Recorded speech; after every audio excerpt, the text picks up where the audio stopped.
Uzbekistan sits at the heart of Central Asia, surrounded by Kazakhstan, Kyrgyzstan, Tajikistan, Afghanistan, and Turkmenistan.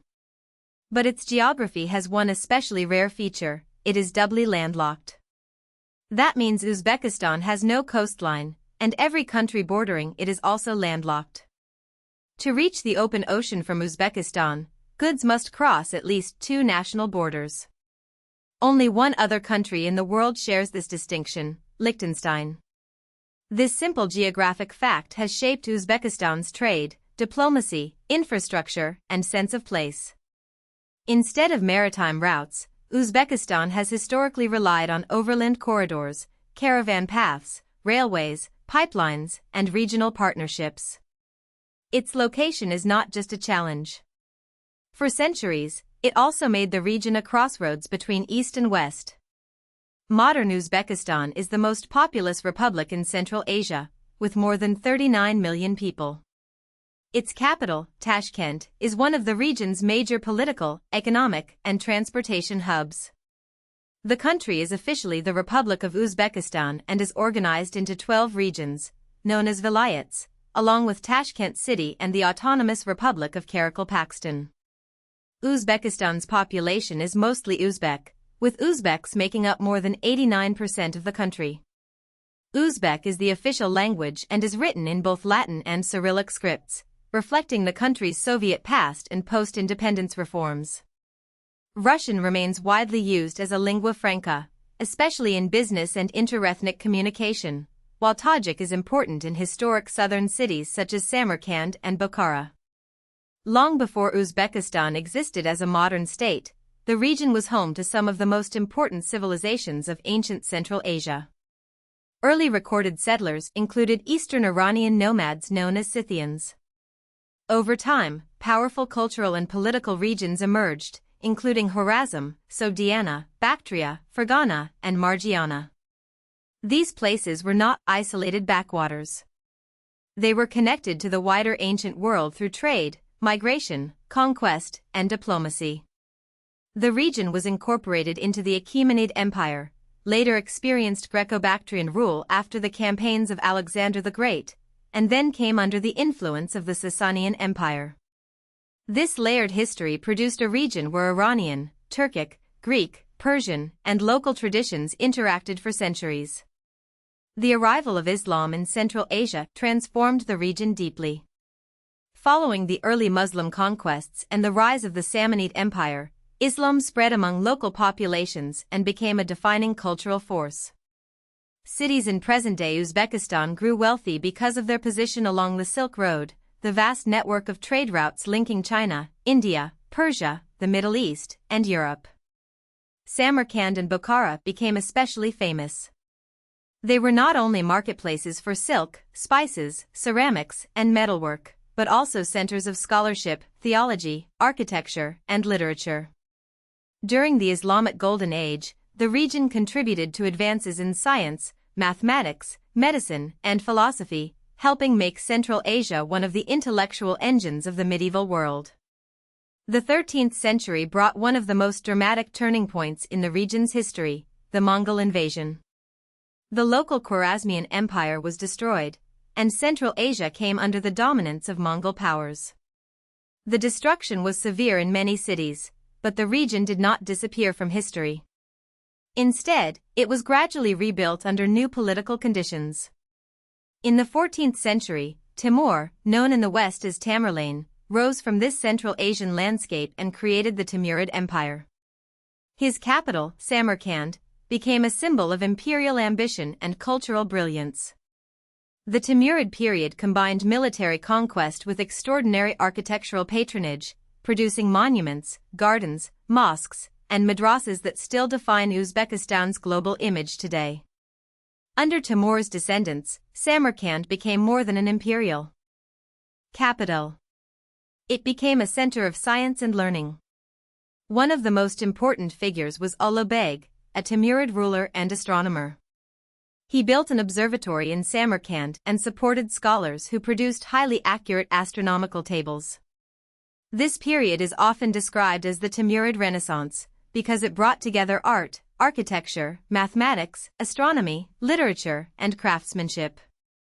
The Timurid legacy matters because it shows Uzbekistan's historical role as a producer of knowledge, not merely a bridge between civilizations. The blue-tiled domes and monumental squares of Samarkand are famous, but behind them was a world of scholars calculating the movements of stars and translating ideas across languages. From the 16th century onward, the region entered a new political era. The territories of the Timurids were conquered by the Kipchak Shibanids, and Central Asia became divided among khanates and emirates.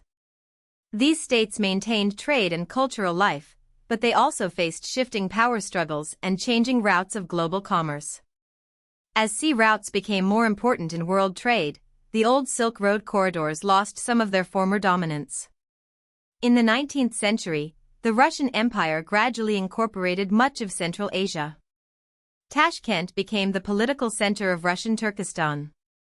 This brought new rail links, imperial administration, military presence, and economic restructuring, tying the region more closely to Moscow and setting the stage for the Soviet period. In 1924, Soviet national delimitation created the Uzbek Soviet Socialist Republic as a republic within the Soviet Union. This process drew borders and formalized national identities in ways that still shape Central Asia today. During the Soviet era, Uzbekistan became a major agricultural producer, especially known for cotton and melons. Cotton was so central that it reshaped irrigation systems, labor patterns, and environmental policy across the region.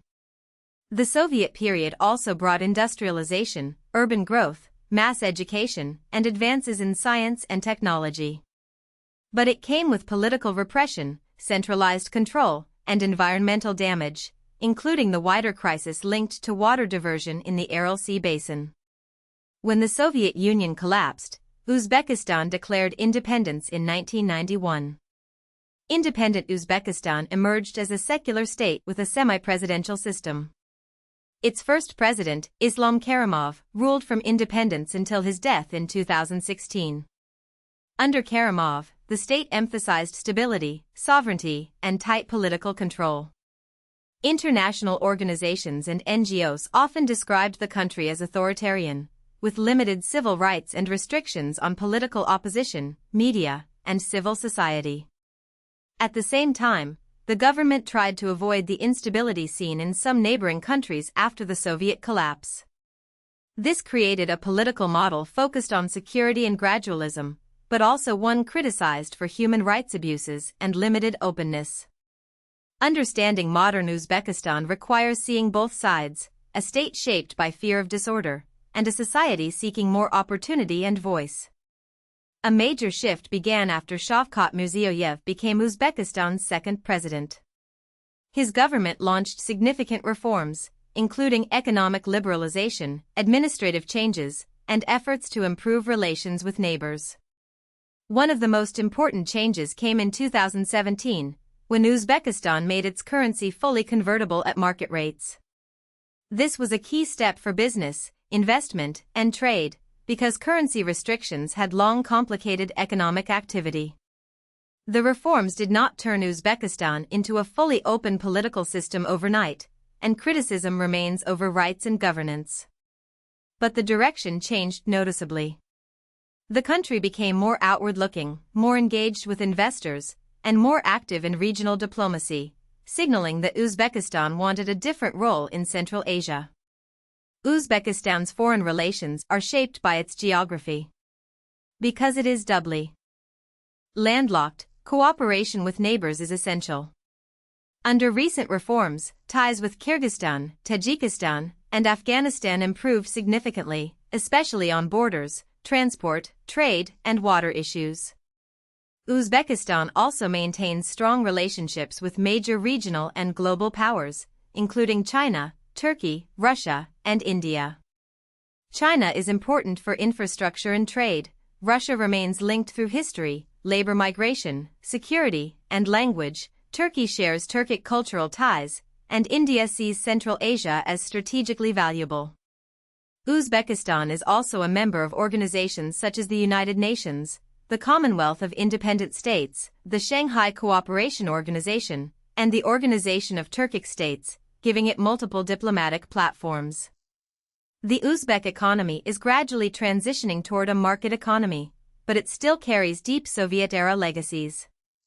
Cotton remains one of the country's best-known exports, although the economy has been trying to diversify. Uzbekistan also has major natural gas resources and large power generation facilities inherited from the Soviet period. These advantages help make it the largest electricity producer in Central Asia. Energy, agriculture, mining, manufacturing, and transport all play important roles in the country's development strategy. Yet the central challenge remains connectivity, moving goods efficiently across borders to reach global markets. For that reason, rail corridors, regional trade agreements, and infrastructure links are not side issues. They are central to Uzbekistan's future growth. Uzbekistan is a country defined by layers: ancient Iranian civilizations, Islamic scholarship, Mongol disruption, Timurid brilliance, Russian imperial rule, Soviet planning, and post-Soviet reform. Its cities are famous for turquoise domes and Silk Road history, but its modern story is just as important. It is Central Asia's most populous state, a major energy and agricultural producer, and an increasingly active diplomatic player. Its geography creates limits, but also forces connection. Being doubly landlocked means Uzbekistan cannot ignore its neighbors or the wider world. In many ways, that is the country's central theme, a landlocked crossroads, shaped by empires and trade routes, now trying to turn its strategic position into a modern advantage. If you found this helpful, please like this video and subscribe for more explainers.